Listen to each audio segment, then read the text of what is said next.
sanad walba oo yimaada wuxuu yimaada anigoo murugaysan sanad walba oo sii tagana wuxuu tagaa anigoo murugaysan jawiga wuu isbedelay waqtiga wuu isbedelay dadkuna sidoo kale way isbedeleen laakiin ilaa iyo hadda aniga maxaan isku bedeli lahay goorma isbedelayaa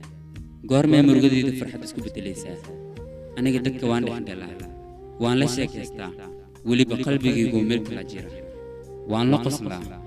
weliba qosol la iska soo riixayo maxay tahay guuldaradan aan dhammaad lahayn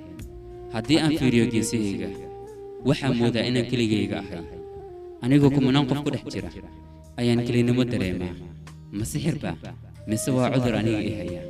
nolosha dhan waxay ila noqotay ciriiri miyaan iska dhintaa dhaawac qalbigayga ku yaala wuxuu ku faafa jirkayga oo dhan sida kansarka oo kale waxaan u malaynayay inay dhib badan tahay adduunyadan sida loogu noolaan lahaa balse waxaan ogaaday inay ka dhib badan tahay dadkeeda sida loola noolaan lahaa